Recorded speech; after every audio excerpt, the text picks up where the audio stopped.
भ्रष्टाचार में लिप्त मेरठ विकास प्राधिकरण के अधिकारी कर्मचारी। प्राधिकरण क्षेत्र के जोन डी में अवैध निर्माण की आई बाढ़। बिना नक्शा पास कराए बन रहे हैं कॉम्प्लेक्स और भवन। प्राधिकरण दोषियों के बजाय शिकायतकर्ता पर कर रहा है कार्रवाई। मेरठ विकास प्राधिकरण के अंतर्गत तमाम जगहों पर अवैध निर्माण हो रहे हैं। जोन डी में तो अवैध निर्माण की बाढ़ आई है, लेकिन प्राधिकरण इन सभी पर कार्रवाई नहीं कर रहा। इससे साफ जाहिर होता है कि मेरठ विकास प्राधिकरण में भ्रष्टाचार चरम पर है। आलम यह है कि तमाम जोन में अवैध कॉम्प्लेक्स और अवैध इमारत लगातार बना रही है, लेकिन अभियंताओं से लेकर जोनल अधिकारी तक इन अवैध निर्माणों को नजरअंदाज करते दिखाई देते हैं। जिले के अंदर मेरठ विकास प्राधिकरण से बिना नक्शा पास कराए लगातार बिल्डिंग्स, कॉम्प्लेक्स और भवन निर्माण का कार्य चल रहा है, जिसमें मेरठ विकास प्राधिकरण के अभियंताओं से लेकर कर्मचारियों की मिलीभगत देखी जा रही है। शिकायतकर्ता पर जरूर मुकदमे दर्ज कराए जा रहे हैं, जबकि जिम्मेदार अधिकारियों और कर्मचारियों पर कोई कार्रवाई नहीं हो रही। वहीं प्राधिकरण में तैनात सचिव चंद्रपाल सिंह की भी भूमिका इन अवैध निर्माणों को शह देने वाली है। जनपद के अंदर अवैध निर्माण से बनी बिल्डिंगों पर ध्वस्तीकरण की कार्यवाही के आदेश तक पारित हो चुके हैं, लेकिन इन बिल्डिंगों पर ना तो ध्वस्तीकरण की कार्यवाही की जा रही है और ना ही सीलिंग की, जिसके चलते भ्रष्टाचार लगातार चरम पर पहुंच चुका है। आरोप है कि जब शिकायतकर्ता इस संबंध में सचिव और उपाध्यक्ष से बात करना चाहते हैं तो उन पर ब्लैकमेलिंग का आरोप लगाया जाता है। मेरठ कॉलेज के पास बने हीरा स्वीट्स ने तो सरकारी जमीन पर भी कब्जा कर लिया, जिसकी अनदेखी मेरठ विकास प्राधिकरण की ओर से की गई है। यही नहीं, बिना कार्रवाई किए मालिक से साठगांठ कर उसकी कंपाउंडिंग भी करा दी गई, जबकि यह नियम विरुद्ध है। दूसरा मामला पीएल शर्मा रोड पर किंग बेकरी का है, जहां कॉम्प्लेक्स को सील किया गया, लेकिन अब वहां पर सील है ही नहीं। वहीं कॉम्प्लेक्स मालिक दुकानों का सौदा भी कर रहा है।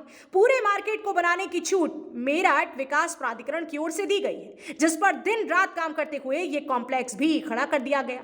लाल Kurti, Jawahar quarter, PL Sharma road आदि क्षेत्रों में सबसे ज्यादा अवैध निर्माण किए गए हैं। जोन डी देख रहे जय ओमपाल लगातार अवैध निर्माण करने की छूट दे रहे हैं। भ्रष्टाचार में लिप्त इस अधिकारी पर भी मेरठ विकास प्राधिकरण के उपाध्यक्ष कोई कार्रवाई नहीं कर रहे। शिकायतकर्ता पुनीत शर्मा ने बताया कि उनकी कई शिकायतों पर ध्वस्तीकरण से लेकर सीलिंग तक की कार्रवाई के आदेश हो चुके हैं, लेकिन ये आदेश फाइलों में दबाकर मोटा शुल्क वसूल लिया जाता है, जिस कारण भ्रष्टाचार चरम पर है।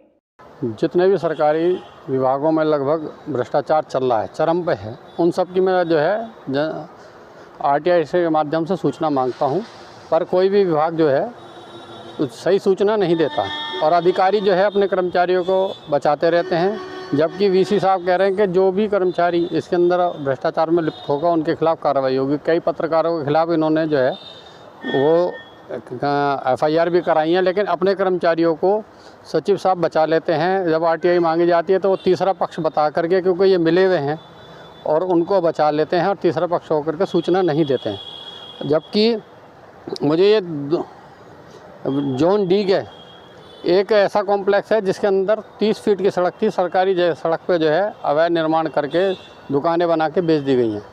उसके बावजूद भी, और उन्हें नोटिस दिया गया था, मुझसे कहा गया था 7 दिन के अंदर आपको जो है इसमें पहला नोटिस दिया जाएगा और 7 दिन के बाद दूसरा दिया जाएगा। दोनों पार्टियों को उन्होंने, जिन्होंने अवैध निर्माण कर रखे हैं, उनसे ये कहा गया था कि आप 7 दिन के अंदर अपने दस्तावेज पेश करो, लेकिन 1 महीना हो गया, अभी तक उन्होंने जो है पहले नोटिस का जवाब नहीं दिया और प्राधिकरण ने कोई भी कार्रवाई नहीं करी।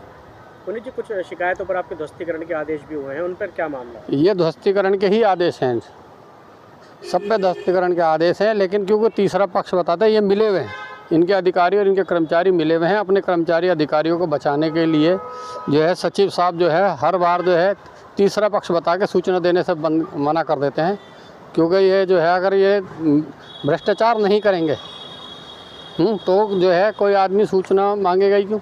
भ्रष्टाचार कर रहे हैं जब भी सूचना मांग रहे हैं, और अपने आदमी को तीसरा पक्ष बता के बचाया जा रहा है, जबकि बहुत ये आवासीय कॉलोनी है और इसके अंदर इतना बड़ा अवैध निर्माण हुआ है कि अगर कोई दुर्घटना हो जाए या कुछ हो जाए तो गाड़ी तक नहीं पहुंच सकती। कहाँ का मामला है ये लाल कुर्ती पैंट बाजार का मामला है। इसके अंदर जो है श्री राम कॉम्प्लेक्स के नाम से एक वो बनी हुई है और इसके अंदर जो है बिल्कुल नक्शे के विपरीत है और आवासीय कॉलोनी है, कॉमर्शियल काम चल रहे हैं। और इन्होंने दोनों को नोटिस दिया, बैंक को भी और जो है वहाँ पे अवैध निर्माण जिन्होंने करे उनको भी। उन्होंने अभी तक एमडी को कोई जवाब नहीं दिया। अगर देखा जा रहा है कुछ रेस्टोरेंट भी वगैरह ऐसे हैं जिन्होंने सरकारी ज़मीन पे कुछ घेर रखी है। नहीं, उसके अंदर हीरा स्वीट्स है।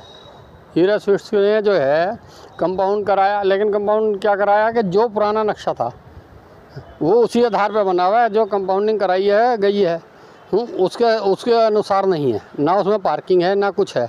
लेकिन एमडीए अरबपतियों को जो है संरक्षण दे रहा है और उनके साथ जो है मिल करके जो है हर अवैध निर्माण को करा रहा है। और इसके अंदर कोई ना जेई पे कोई कार्रवाई हो रही है, ना जोनल अधिकारी पे हो रही, ना एई पे हो रही। सचिव साहब से जब भी कोई सूचना मांगते हैं तो ये कह देते हैं तीसरा पक्ष है, पहले पक्ष से जो अवैध निर्माण कर रहा है और जो गलत काम कर रहा है उससे जो है क्यों सूचना मांगी जा रही है। ध्वस्तीकरण की कार्रवाई का आदेश है, कौन करेगा ध्वस्तीकरण? आप नोटिस दे रहे हो, जिम्मेवारी तो आपकी है ध्वस्तीकरण करने की, आप उसे क्यों कंपाउंड करा रहे हैं? और उसके कंपाउंड कराने के बाद भी वो आपकी नहीं मान रहा, फिर भी उन्हें अवैध निर्माण कर रखे हैं और उसने वही चेंजिंग नहीं, जो कंपाउंडिंग का नक्शा उसके अनुसार है ही नहीं वो। डीसी और सचिव की अगर हम बात करें तो अपने कितने अधिकारियों पे एफआईआर हुई है? क्योंकि देखा गया शिकायतकर्ता और पत्रकारों पर लगातार एफआईआर हो रही है। कोई अधिकारियों पर नहीं हुए, बल्कि एक अनीता शर्मा थी जो से जो है एंटी करप्शन ने खुद यहाँ रिश्वत लेते हुए पकड़ा गया। उन्होंने खुद कहा था कि आप कहीं तक चले जाओ, मेरे खिलाफ कोई कुछ नहीं बनने का और मुझे पहले रिश्वत दोगे तभी आगे फाइल जाएगी। लेकिन वीसी साहब भी जो है खुली आंखों से सपना देख रहे हैं कि 2024 में जनवरी 1 से जो है मैं इसमें जो है बोर्ड लगाऊंगा भ्रष्टाचार मुक्त एमडीए मेरठ। पर मेरा चैलेंज है कि 2021-24 तक भी जो है ये भ्रष्टाचार मुक्त नहीं होने का, क्योंकि जो अधिकारी ही भ्रष्टाचार करा रहे हैं उन पर कोई कार्रवाई नहीं हो रही। मेरठ विकास प्राधिकरण को भ्रष्टाचार मुक्त करने का जो सपना प्राधिकरण के उपाध्यक्ष अभिषेक पांडे ने देखा है, वो कैसे साकार होगा जब उनके अधिकारी और कर्मचारी ही भ्रष्टाचार में लिप्त हैं। अधिकारी ओमपाल के शाह पर न जाने कितने कॉम्प्लेक्स और बिल्डिंग्स रातों रात खड़ी हो गई, लेकिन उन पर कोई कार्रवाई नहीं की गई। उल्टा शिकायतकर्ता को धमकाया गया और उसको लालच भी दिया गया। यही नहीं, अगर किसी शिकायतकर्ता ने किसी अवैध निर्माण की शिकायत की तो अधिकारी उसका नंबर अवैध निर्माणकर्ताओं को दे देते हैं, जिससे वो उसे डरा धमकाकर अपनी शिकायत वापस लेने की बात कर सके। मेरठ विकास प्राधिकरण में अभिषेक पांडे जो यहाँ के उपाध्यक्ष यानी कि वीसी हैं, उन्होंने एक सपना देखा है कि मेरठ विकास प्राधिकरण को जनवरी 2024 तक भ्रष्टाचार मुक्त कर देंगे और यहाँ पर एक बोर्ड लगा देंगे कि मेरठ विकास प्राधिकरण अब भ्रष्टाचार मुक्त है। लेकिन कहीं ना कहीं वीसी साहब का ये सपना कितना साकार होगा, क्योंकि जो उनके यहाँ पर निचले अधिकारी हैं और कर्मचारी हैं वो लगातार भ्रष्टाचार में लिप्त हैं। जगह जगह पर अवैध बिल्डिंगें, अवैध कॉम्प्लेक्सों के निर्माण हो रहे हैं, लेकिन उन पर कोई कार्रवाई नहीं कराई जा रही, ना ही अधिकारी और जे इसको करते नजर आ रहे हैं। जबकि शिकायतकर्ता और पत्रकार जो कि खबर छापने के लिए अपने लिए खुद स्वतंत्र है, उस पर यहाँ पर एफआईआर की कार्रवाई हो रही है। लेकिन देखा गया कि एमडीए के किसी भी कर्मचारी या अधिकारी पर अभी तक भी मेरठ विकास प्राधिकरण के उपाध्यक्ष की ओर से कोई बड़ी कार्रवाई नहीं की गई, ना ही उनके खिलाफ कोई एफआईआर यहाँ पर दर्ज कराई गई। अभी हम बात करें मेरठ विकास प्राधिकरण के जोन डी की, जहाँ पर पूर्व जेई नरेश शर्मा और वर्तमान जेई ओमपाल सिंह के नेतृत्व में सैकड़ों बिल्डिंगें अवैध बन चुकी हैं, लेकिन कार्रवाई के नाम पर सब जीरो हैं। अगर शिकायतकर्ता उसकी कोई कार्रवाई की बात कर रहा है तो उसको ब्लैकमेलिंग कहा जा रहा है, उस पर साफ तौर पर उसको कहा जा रहा है कि वह शिकायत कर रहा है तो सिर्फ पैसे के लिए। लेकिन इसको वह स्पष्ट रूप से भी कहीं पर स्पष्ट नहीं कर पाए कि ब्लैकमेलिंग हो रही है या कार्रवाई इसमें नहीं हो रही, क्योंकि कहीं ना कहीं जेई की मिली भगत ओमपाल सिंह की इसमें साफ तौर पर देखी जा सकती है कि मेरठ विकास प्राधिकरण के जोन डी में लगातार कॉम्प्लेक्सों के निर्माण हो रहे हैं और वहाँ पर कोई कार्रवाई नहीं हो रही। मैं बात करूँ मेरठ के लालकुर्ती बाजार की या हीरा स्वीट्स की या नैयर शोरूम की या तमाम जो ऐसे और कॉम्प्लेक्स वहाँ पर बने हैं जिन पर वह कार्रवाई नहीं कर रहे, लेकिन भ्रष्टाचार चरम पर है। आखिर वीसी जो मेरठ विकास प्राधिकरण के वीसी अभिषेक पांडे वो किस तरह से यहाँ पर इसको भ्रष्टाचार मुक्त करने का सपना 2024 तक देख रहे हैं, अब ये तो वो ही बता सकते हैं। फिलहाल तो अपने अधिकारी और कर्मचारियों पर अब मेरठ विकास प्राधिकरण के वीसी भी क्या कार्रवाई करेंगे, क्योंकि कहीं ना कहीं देखा गया कि शिकायतकर्ता पर कार्रवाई हो रही है, लेकिन जिस तरह से भ्रष्टाचार चरम पर है और बिल्डिंगें, अवैध बिल्डिंग यहाँ पर बन रही है, भले ही मेरठ विकास प्राधिकरण बुलडोजर चलाने की बात कर रहा है, लेकिन कहीं ना कहीं योगी आदित्यनाथ के जीरो टॉलरेंस की नीति को भी मेरठ विकास प्राधिकरण की ओर से ही पलीता लगाया जा रहा है, क्योंकि भ्रष्टाचार यहाँ पर चरम पर है और वीसी बात कर रहे हैं 2024 तक भ्रष्टाचार मुक्त करने की।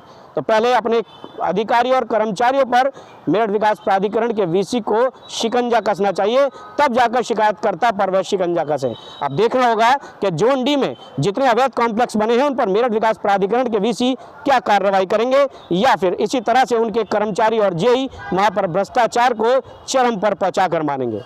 मनीष पाराशर, यूपी की बात, मेरठ।